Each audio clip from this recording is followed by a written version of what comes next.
হ্যাঁ, আজকের ভিডিওটা একটু অন্যরকম। আমি তো নর্মালি মোবাইল ট্রিক্স এই ধরনের দিয়েছিলাম এর আগে। আজকেরটা হচ্ছে আমরা বাড়িতে বসে পাসপোর্টের জন্য কিভাবে অ্যাপ্লাই করতে পারি, সেই সিস্টেমটা। আমরা ইন্ডিয়ান পাসপোর্ট কিভাবে বাড়িতে বসে অ্যাপ্লাই করতে পারি তার স্টেপগুলো একটু দেখাবো। এটাও অনেকে জানে, আবার অনেকেই জানে না, অনেকে এজেন্টের কাছে গিয়ে করায়। তো সেইটা আপনি বাড়িতে বসেই করতে পারেন। তা কীভাবে করব সেটা আমি আপনাদের দেখাবো। আচ্ছা, প্রথমে আমরা গুগলে গিয়ে লিখব সেবা পোর্টাল। সার্চ করব। এখানে সেবা পোর্টালের অনেকগুলো আপনি দেখতে পাচ্ছেন লিঙ্ক এসে গেছে। এখানে একটা রয়েছে, দেখবেন পাসপোর্ট সেবা বলে দেখতে পাচ্ছেন, সেকেন্ড অপশানে রয়েছে, সেটা ক্লিক করব। করলে দেখুন ইন্ডিয়া গভর্নমেন্টের পাসপোর্টের লিঙ্কটা খুলে যাবে, সাইটটা। এইখানে এটাকে আমরা ক্লোজ করে দেবো। সামনে যে নোটিফিকেশান দিচ্ছে কিছু একটা, আমি ক্লোজ করে দিলাম। এখানে দেখুন নিউ ইউজার রেজিস্ট্রেশন আছে লেখা, আর একটা তলায় আছে এক্সিস্টিং ইউজার লগ ইন। তো লগ ইন তারাই করতে পারবে যারা রেজিস্ট্রেশন যাদের করা আছে। তো আমি প্রথম থেকে, যেহেতু যারা জানে না তাদের জন্য ফার্স্ট টাইম দেখাচ্ছি সে কীভাবে করবে, তাহলে আমি ধরে নিচ্ছি তার রেজিস্ট্রেশন করা নেই। রেজিস্ট্রেশন করা থাকলে একটা ইউজার নেম পাসওয়ার্ড থাকে, তাহলে লগ ইন দিয়ে ঢুকতে পারি। তো আমার যেরকম করা আছে তো আমি লগ ইন দিয়ে ঢুকতে পারি, কিন্তু আমি ফ্রেশ পাসপোর্টের জন্য যে কিছু জানে না, যে ফার্স্ট টাইম করবে, তার জন্য দেখাচ্ছি। তো নিউ ইউজার রেজিস্ট্রেশনে আমরা যাব। গেলে পরে এই পেজটা দেখাবে এরকম। একটু বড় করে নিই, দেখুন কি কি লেখা আছে এই পেজটার মধ্যে। লেখা আছে এরকম। পেজটার সাইজ ডিজাইনটা একবার দেখিয়ে দিই। প্রথমটা পুরোটা একবার দেখিয়ে দিলাম আপনাদেরকে। এখানে রয়েছে registration to apply at CBP Delhi passport office. তো passport office by default choose করাই থাকছে, সেটা করে দেবো। এবার দেখুন পাসপোর্ট অফিস, যেগুলো অ্যাস্টারিক মার্ক দেখতে পাচ্ছেন, মানে এই যে অরেঞ্জ কালারের যে স্টার মার্কগুলো, অ্যাস্টারিক মার্ক, এগুলো ম্যান্ডেটরি, এগুলো ফিল আপ করতেই হবে, ঠিক আছে? না হলে নেক্সট স্টেপে যাওয়া যাবে না। পাসপোর্ট অফিস যদি আমরা সিলেক্ট করি, আমি যেহেতু কলকাতা থেকে করছি, তাহলে আমি কলকাতা চুজ করছি। কলকাতা চুজ করলাম। এবার দেখুন গিভেন নেম সারনেম এগুলো রয়েছে, দেখতে পাচ্ছেন এখানে গিভেন নেম সারনেম এগুলো রয়েছে। তো নাম ফিল আপ করতে হবে, যার নাম যেটা আছে ফিল আপ করতে হবে। আমি ধরুন আমার নামটাই যদি দিই, আমার অ্যাকচুয়ালি করা আছে। তো এখানে দেখাবে যে যখন আমি রেজিস্ট্রেশনে দেবো, অলরেডি টেকেন দেওয়া থাকবে যখন ইউজার নেমটা দেবো আর কি। সারনেম দিয়ে দিলাম, ডেট অফ বার্থ দিয়ে দেবো এখান থেকে, ক্যালেন্ডার থেকে চুজ করে।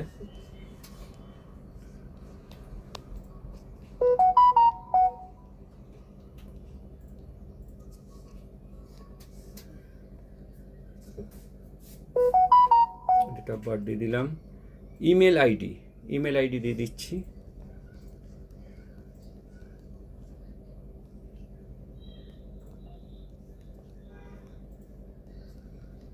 দিয়ে দিলাম। Do you want your log in ID to be same as email ID? বলতে চাইছে এই যে আমি রেজিস্ট্রেশন করছি, একটা ইউজার নেম পাসওয়ার্ড হবে। বলতে চাইছে এই যে মেল আইডিটা আমি দিচ্ছি, এইটাকেই কি আমি ইউজার নেম হিসেবে রাখবো নাকি অন্য কিছু? তো আমি ডিফিকাল্টের মধ্যে না গিয়ে আমি যেটা ভাবি যে আমি মেল আইডিটাকেই যদি রাখি, তাহলে আমার মনে রাখতে সুবিধা হবে ফর ফার্দার রেফারেন্সের জন্য। তো আমি সেমটাই রাখছি, ওই জন্য আমি এটাকে ইয়েস করলাম। তাহলে দেখুন লগ ইন আইডিটা অটোমেটিক আমার মেল আইডিটা এখানে চলে এসছে। আমি এবার বলছে পাসওয়ার্ড, আমি একটা পাসওয়ার্ড চুজ করছি। এটা পাসওয়ার্ডটা না হবে হচ্ছে মিক্সড ক্যারেক্টার, মানে ক্যাপস হবে, ক্যাপিটাল লেটার হবে, একটা স্মল লেটার থাকবে তার মধ্যে, এর মধ্যে স্পেশাল ক্যারেক্টার মানে হ্যাশ, অ্যাস্টারিক, @ স্টার, এরকম কিছু থাকতে পারে, আর নিউমেরিক কিছু নাম্বার থাকবে। তো সেরকম মিক্সড ক্যারেক্টার আমি আমার মতো করে দিচ্ছি। রিটাইপ পাসওয়ার্ড করতে বলছে, মানে কনফার্ম পাসওয়ার্ড করতে বলছে।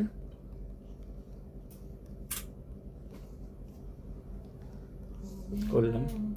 Hint question and hint answer, এখানে একটা কোশ্চেন অ্যান্সার দিতে হয় যদি কেউ পাসওয়ার্ড ভবিষ্যতে ভুলে যায় তাদের ইয়ে করার জন্য। তো আমি একটা ইজি দিই, যেমন আমি বার্থ সিটি যেটা রয়েছে এটাই নর্মালি আমি চুজ করি, যেখানে যে এটা থাকে তো সেটাই চুজ করলাম। বার্থ সিটি আমার কলকাতা আমি দিয়ে দিলাম। এবার বলছে যে এন্টার ক্যারেক্টার্স ডিসপ্লে, এখানে যে ডিসপ্লে হচ্ছে যে ক্যারেক্টারটা, যে THWSW ক্যাপস ফরম্যাটে আছে সেটাই এখানে করতে হবে।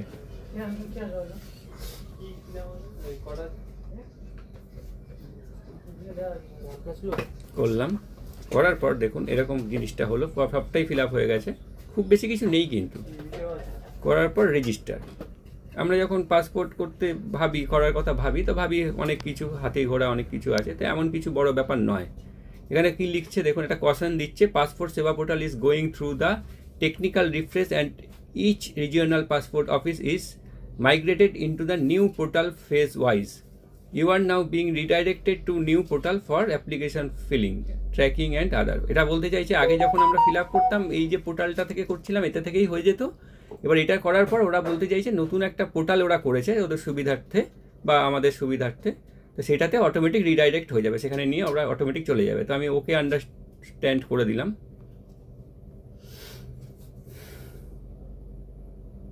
নিউ পোর্টালটা খুলছে,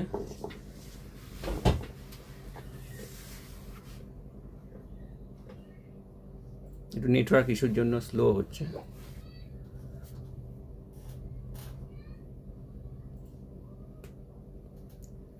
ভিডিওটা লাস্ট অবধি দেখতে থাকবেন, তো অনেকের এটা হেল্প হবে। এরকম ভিডিও অনেকেই আছে অবশ্যই, তাও যদি আমার ল্যাঙ্গুয়েজের জন্য কারোর বুঝতে সুবিধা হয় সেই জন্য করা। আচ্ছা, নতুন পোর্টালে এখানে ঢুকে গেছে, তার মানে বলতে চাইছে আগেরটা হবে না। তাহলে আমি পাসপোর্ট অফিসেই চুজ করলাম, পাসপোর্ট অফিসে গিয়ে কলকাতা চুজ করছি, আমি যেহেতু কলকাতা থেকে করতে চাইছি। আচ্ছা, এবার ফুল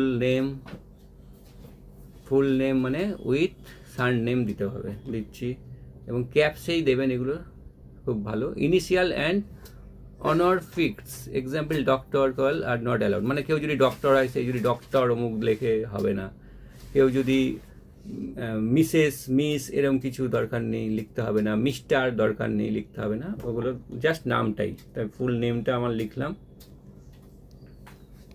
ইমেল আইডি দিচ্ছি। এই পোর্টালটা না আমি ফার্স্ট দেখছি, মানে আগের পোর্টালটাই আমি করেছিলাম এতদিন ধরে, তো ফার্স্ট যেহেতু এটা দেখছি, মেবি আগেরটা যে ফিল আপ করেছি ওইটা না নিয়ে ওরা এইখান থেকেই করবে, এরকম কিছু একটা আছে। তো জিনিসগুলো একই রকমই করলাম। Do you want to log in ID the same, yes করলাম, মানে আমার লগ ইন আইডিটা কি আমার মেল আইডিটাই রাখবো, তো আমি ইয়েসই করেছি যেরকম আগে বলেছিলাম। পাসওয়ার্ড দিতে বলছে, আমি আমার মতো করে মিক্সড ক্যারেক্টার করে পাসওয়ার্ড দিয়ে দিচ্ছি, যেখানে ক্যাপস লেটার থাকবে, স্মল লেটার থাকবে, স্পেশাল ক্যারেক্টার থাকবে, হ্যাশট্যাগ, @, এই ধরনের, আর সাথে নিউমেরিক মানে নাম্বার থাকবে 1 2 3 যা হোক কিছু। তো এরকম করার পর নিচে কর্নারে আপনারা দেখতে পাচ্ছেন সাইন আপ রয়েছে, আমি ব্লু কালারে সাইন আপ করলাম, মানে ওটা রেজিস্ট্রেশন হচ্ছে, কিন্তু এটা ফার্স্ট, হ্যাঁ রেজিস্ট্রেশন হচ্ছে, সাইন আপ হয়ে গেল। সাইন আপের সময় এরা বলছে কি complete sign up, you are a step away from creating your account. তা কী করতে বলছে, verification code has been send to mail ID, একটা মেল আইডিতে, আমার মেল আইডি যেটা আমি লগ ইন আইডি হিসেবে বা মেল আইডি হিসেবে দিয়েছি, তাতে একটা কোড গেছে, ওই কোডটা আমি যদি এখানে দিই তাহলে আমি এটা অ্যাক্টিভেট করতে পারছি। এই আমার এটা দেখুন পাসপোর্ট অ্যাডমিন বলে ওপরে চলে এসছে, ইমেল আইডি ভেরিফিকেশন, ক্লিক করলাম, এখানে you have been registered successfully on Seva portal, please below mention points before. আচ্ছা, এটা বলছে দ্য পাসওয়ার্ড, আচ্ছা কোড দিয়ে দিয়েছে, কোডটা আমি এখানে দিয়ে দিচ্ছি, তার মানে আমি অথেন্টিকেশন দেওয়ার জন্য আর কি, আমি সেই ব্যক্তি যার পাসপোর্টটা হচ্ছে, মানে রেজিস্ট্রেশন করা হচ্ছে।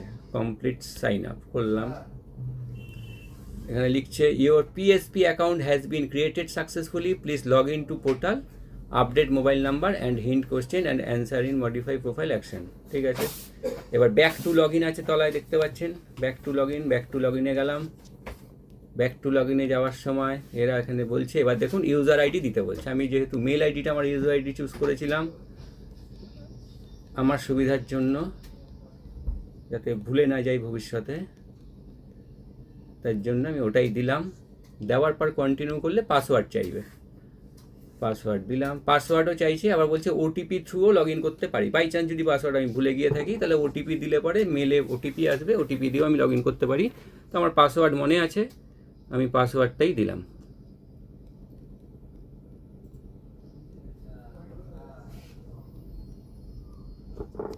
সাইন ইন করলাম। এবার দেখুন কি লেখা আছে, অ্যাপ্লাই ফর ফ্রেশ পাসপোর্ট, রি ইস্যু অর অফ পাসপোর্ট, এটা একটা আছে। Police clearance certificate, identity certificate, surrender certificate, এগুলো আমরা তো যাচ্ছি না, আমরা তো পাসপোর্ট বানাচ্ছি, নতুন পাসপোর্ট। ফ্রেশ পাসপোর্ট মানে নিউ পাসপোর্ট হচ্ছে, আর রি ইস্যু পাসপোর্ট মানে যাদের রিনিউয়ালের ব্যাপার থাকে, কিছু কারেকশানের ব্যাপার থাকে, কিছু নামের মিসম্যাচ থাকে, ভবিষ্যতে চেঞ্জ করতে হয়, এরকম বেশ কিছু ক্ষেত্রে। তো আমরা প্রথমটাই চুজ করব, এই কারণে করলাম। এবার বলতে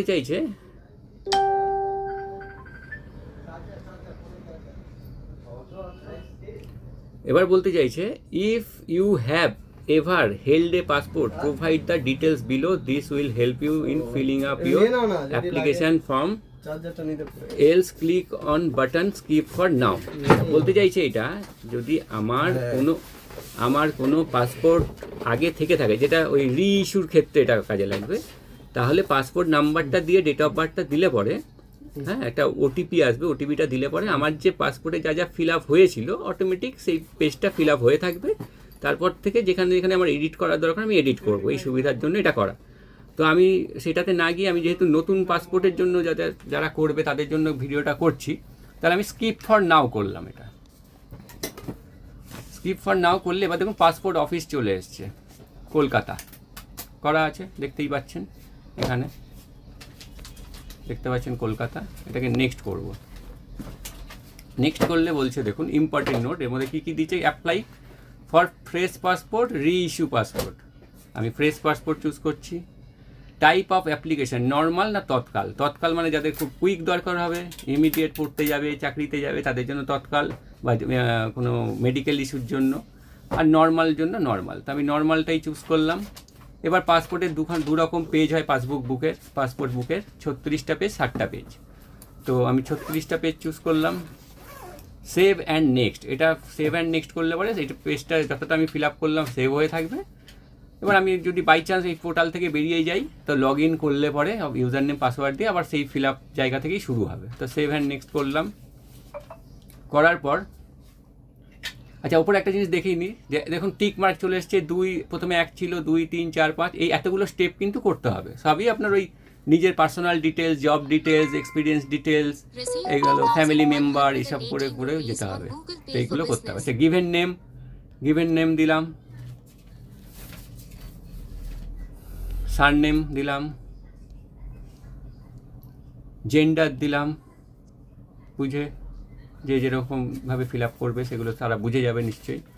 have you ever been known by other names, আপনার যে নাম আগে কি অন্য নাম ছিল, পরে চেঞ্জ করেছেন এফিডেভিট করিয়ে বা কিছু, সেক্ষেত্রে সেটা ইয়েস আর নো হবে। যদি ইয়েস হয় তার সার্টিফিকেট দিতে হবে, আর নো হলে তো কোনো অসুবিধা নেই। তো আমি নো করলাম, আমার এরকম হয়নি।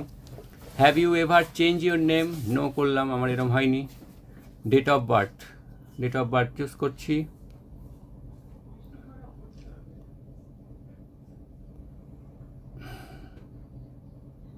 ডেট অফ বার্থ দিলাম, মানে সাল চুজ করলাম। এবার মান্থে যাব, ডেটে যাব, ডেট অফ বার্থ হয়ে গেল। Place of birth, village, town, Kolkata, city. তো আমি কলকাতা, যেহেতু আমার কলকাতায় জন্ম হয়েছে, কলকাতা দিলাম। যার যেখানে হয়েছে সে সেটা দেবে।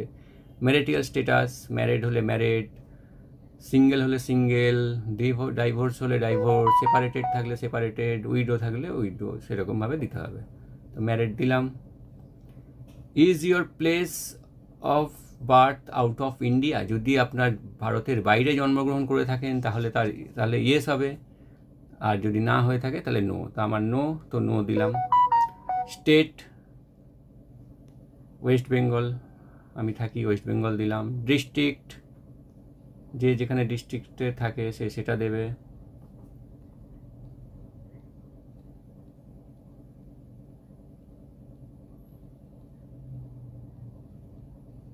দেখুন একটা জিনিস, আমি থাকি সাউথ 24 পরগনায়, ঠিক আছে। এখানে লিস্টে দেখুন, নিচ থেকেই শুরু করছি, একটু ভালো করে দেখতে থাকুন। নর্থ 24 পরগনা আছে। এটা একটু প্রবলেম আমার প্রথম দিকে হয়েছিল, কলকাতা আছে, প্রথম দিকে হয়েছিল, কিন্তু পরে আমি করতে গিয়ে বুঝে গেছি যেটা কি দিতে হবে। তো দেখুন 24 পরগনা নেই, হ্যাঁ, মানে সাউথ 24 পরগনাটা এই লিস্টে নেই। এখানে বারুইপুর আছে, দেখুন আমরা বারুইপুরটা চুজ করব। যদি সাউথ 24 পরগনায় কেউ এখানে থেকে থাকে, বারুইপুর চুজ করব। বারুইপুর চুজ করলাম। Citizenship of India by select in birth, জন্ম আমার এখানে যেহেতু, তো করলাম।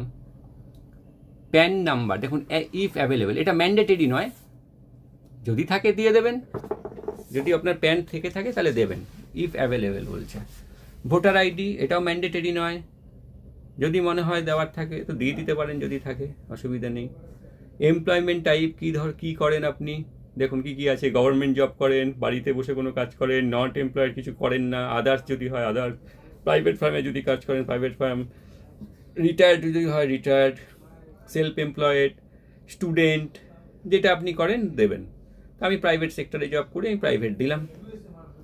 Is either of your parent in case of minor spouse a government servant, বলতে চাইছে যদি যে ফিল আপটা করছে এটা তার মাইনরের ক্ষেত্রে বলতে চাইছে। মাইনর মানে ধরুন যার 18 বছরের নিচে বয়স আছে, 18 বছরের নিচে যাদের বয়স, তাদের জন্য যদি পাসপোর্ট হয় তাহলে তার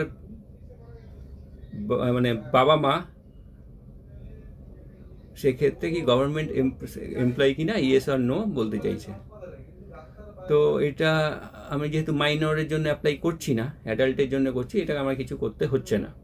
আচ্ছা, এডুকেশনাল কোয়ালিফিকেশান সিলেক্ট করে দেখুন 10th pass and above, 7th pass or less, between 8 and 10th standard, graduate and above. তো আমি আমার ক্ষেত্রে গ্র্যাজুয়েট অ্যান্ড অ্যাবভ দিলাম। আচ্ছা, এবার দেখুন লিখছে is applicant eligible for non ECR category. ECR category হচ্ছে, এখানে দেখুন ক্লিক হেয়ার করলে পরে তলা একটা ক্লিক হেয়ার লেখা আছে, ক্লিক হেয়ার করলে পরে এখানে দেখতে পাবেন কি লিখছে, you can tick yes if you fall in any of the following categories. মানে এখানে যে ক্যাটাগরিজগুলো রয়েছে তার মধ্যে যদি আপনার একটাও মেলে তাহলে আপনি টিক মার্ক করবেন, মানে ইয়েস ইসিআর থাকছে, আর যদি না থাকে তাহলে নন ইসিআর হবে। কি বলছে, all persons having educational qualification of matriculation and above, যদি এরকম হয় আপনার শিক্ষাগত যোগ্যতা, তাহলে আপনি ইসিআরে থাকছেন। All holders of diplomatic official passport, যদি থেকে থাকে এরকম আপনাদের কারোর, তাহলে তাই। গেজেটেড গভর্নমেন্ট সার্ভেন্ট হলে তাহলে তাই, এইগুলো রয়েছে। তো আমি যেটা বুঝেছি, ক্লোজ করলাম, অনেকগুলো আছে। তো অ্যাপ্লিকেন্টের নন ইসিআর হলে, নন ইসিআর মানে ইসিআর হলে হচ্ছে কি আমার এইগুলো ম্যাচ করবে না, মানে মাধ্যমিকের কম, যারা 8 পাস বা পড়াশোনা করেনি, এই ব্যাপারটা হলে পরে তখন সে নন ইসিআর ক্যাটাগরির পড়ছে। তো আমি যেহেতু গ্র্যাজুয়েট, আমি ইসিআরটাই চুজ করলাম, যার জন্য ইএস হয়েই রয়েছে বাই ডিফল্ট। আচ্ছা, যদি নন ইসিআর হয় তাহলে তার ডকুমেন্টস রিকোয়ার, এই যে লিস্টগুলো বেরিয়েছিল ক্লিক হেয়ার করলে পরে, ওই যে লিস্টের মধ্যে একটাও যদি ম্যাচ করে তাহলে তো নো করতে হবে আপনাকে, নো করলে তার ডকুমেন্টস দিতে হবে, এই যে documents require for non ECR, তো সেক্ষেত্রে তাদের জন্য লাগবে।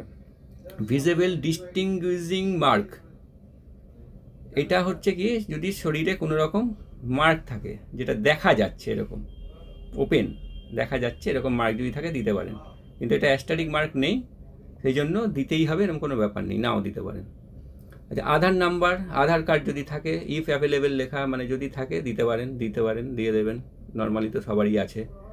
আচ্ছা, তলায় কি আছে, I agree, yes and no, এখানে কিছু ভ্যালিডেট আধার নাম্বার আছে, যখন আধারটা দেবেন না, আধার নাম্বার ভ্যালিডেট করার জন্য এখানে ক্লিক করতে হবে, করলে ডেফিনেটলি ওটিপি আসবে, ওটিপি দিলে পরে, মানে আপনার আধারের মোবাইল নাম্বার লিঙ্ক থাকতে হবে, ওটিপি এলে পরে ওটা হয়ে যাবে।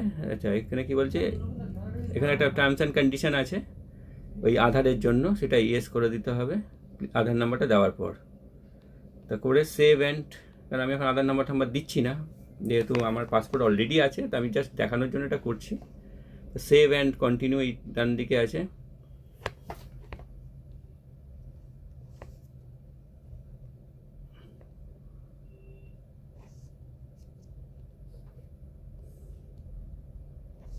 আচ্ছা, আধার নাম্বারটা দিতেই হবে, ইফ অ্যাভেলেবেল দিতে হবে। যদি আমি এখানে ক্লিক না করতাম না ইয়েস অ্যান্ড নো, তাহলে আমাকে আর করতে হতো না, যেহেতু একবার করে দিয়েছি, তো ওখানে আধারের ডিটেলসটা আমাকে দিতে হবে, তাহলে দিয়ে দিচ্ছি। হ্যাঁ, তো এই ভিডিওটার মধ্যে যেটা আমি পাসপোর্ট, ইন্ডিয়ান পাসপোর্ট বাড়িতে বসে কিভাবে অ্যাপ্লাই করবেন যেটা দেখাচ্ছিলাম, এই স্টেপগুলো না, ওই আপনার উপরে যে নাম্বারগুলো দেখাচ্ছিলাম 9 নম্বর স্টেপ রয়েছে, তো এইগুলো যদি প্রত্যেকটা দেখাই তাহলে অনেক লেন্দি হয়ে যাবে ভিডিওটা। হ্যাঁ, তো আমি যেটা বলতে চাইবো যে সেবা পোর্টাল গুগলে সার্চ করবেন, ওখানে সেবা পোর্টালে গিয়ে যেগুলো আমি বলেছি সেইভাবে করবেন। করার পর দেখবেন যেই পেজটা দেখাচ্ছিলাম তার নেক্সট পেজে থাকবে আপনার এডুকেশনাল কোয়ালিফিকেশান কী আছে সেই ডিটেলসটা দিতে বলবে, আর পার্সোনাল রেফারেন্স, বাবার নাম, স্পাউস নেম, এগুলো দিতে বলবে। এগুলো দেখলেই বুঝে যাবেন, এগুলো দেবেন। দেওয়ার পর দেখবেন নেক্সট তারপরের পেজে থাকবে দুজন রেফারেন্সের নাম, অ্যাড্রেস, ফোন নাম্বার, সেগুলো দিয়ে দেবেন। দুজন রেফারেন্স মানে আপনার রিলেটিভস হতে পারে, ফ্রেন্ডস হতে পারে, চেনাশোনা কেউ হতে পারে, এরকম এগুলো দিতে হবে, দিয়ে দেবেন। তারপরে আসবে আপনাকে পেমেন্ট করতে বলবে। তো পেমেন্ট হচ্ছে 1500 টাকা 36টা পেজের জন্য। নর্মাল যে পাসপোর্ট বানাচ্ছেন তার জন্য 1500 টাকা। আপনি অনলাইন ওখানেই পেমেন্ট অপশন গেটওয়ে পেয়ে যাবেন, ওখান থেকে পেমেন্ট করবেন। করার পর আপনাকে স্লট বুক করতে বলবে। আপনি প্রথমত পাসপোর্ট অফিস চুজ করতে হবে যেখানে আপনি অ্যাপয়েন্টমেন্ট নিতে চান। তো কলকাতার জন্য আমাদের রুবির পাশে আনন্দপুর আছে, সেটা। কলকাতার বাইরে যেটা আছে সেটা আপনারা নিয়ারেস্ট জেনে নিতে পারবেন কোথাও থেকে যে তার আপনার কাছাকাছি কোন অফিস রয়েছে। তো সেখানে স্লট বুকিংয়ের একটা বাই ডিফল্ট ডেট দিয়ে দেবে, টাইম দিয়ে দেবে। যদি মনে হয় ওই টাইমে আপনারা প্রেজেন্ট থাকতে পারবেন না, কোনো কাজ আছে, আপনি ওখান থেকে কাস্টমাইজ করে ডেট চেঞ্জ করতে পারবেন। স্লট বুকিংয়ের ওরা যেগুলো যখন যখন ফ্রি থাকবে সেগুলো দেখিয়ে দেবে, সেটা বুক করে নেবেন। বুক করার পর একটা প্রিন্ট অপশান থাকবে, প্রিন্ট করে নেবেন। প্রিন্ট করে অ্যাপ্লিকেশন প্রিন্টের পেপারটা কাছে রাখবেন। আর যেদিন আপনি যাবেন, যে টাইম দেবে তার 1 ঘন্টা আগে পৌঁছবেন ওখানে। যত রকম আপনার আইডি প্রুফ আছে, এডুকেশনাল কোয়ালিফিকেশনের সার্টিফিকেট আছে, সব অরিজিনাল রাখবেন এবং 1 কপি করে জেরক্স করবেন। জেরক্সগুলো সেলফ অ্যাটেস্টেড করে রাখবেন যাতে ওখানে গিয়ে হয়রানি করতে না হয়। তো ওখানে এই ডকুমেন্টসগুলো নিয়ে যাবেন। ওখানে কিয়স্ক আছে সামনে ফার্স্টেই, অনেকগুলো 4-5টা স্টেপ আছে ওখানে, খুব ইজি। গেলেই বুঝতে পারবেন, বাইরে থেকে এরকম মনে হয় যে টাফ হতে পারে, একদম ইজি। প্রথমে একটা ফাইলে ওই ডকুমেন্টসগুলো ওরা রেডি করে আপনার অ্যাপ্লিকেশন ফর্ম থেকে ওরা অ্যাপয়েন্টমেন্ট একটা রেফারেন্স নাম্বার থাকে, সেটা থেকে আপনাকে টোকেন দিয়ে দেবে। তো সেই বেসিসে ওখানে উপরে ডিসপ্লেতে শো করবে যে আপনার নাম্বার কত নম্বর ডেস্কে যেতে হবে। এরকমভাবে করতে করতে লাস্ট স্টেপে গিয়ে সব কিছু সাবমিট হয়ে যাবে, বেরিয়ে যাবেন। তারপর দেখবেন আপনার ফোনে মেসেজ চলে আসবে, পুলিশ ভেরিফিকেশন হবে, হয়তো থানায় ডাকতে পারে অথবা বাড়িতেও আসতে পারে। ওনারা ভেরিফিকেশন করবেন, করে সাকসেসফুলি হয়ে গেল, ওরা সাবমিট করলে আপনার বাড়িতে ইজিলি পাসপোর্টটা পৌঁছে যাবে, খুব ইজি। যদি মনে হয় যে এটা ফর্মটা ফিল আপ করতে গিয়ে কোথাও কোনো প্রবলেম হচ্ছে, কমেন্টস বক্সে আপনারা লিখতে পারেন। আমি আমার দিক থেকে যত সম্ভব আপনাদের হেল্প করব।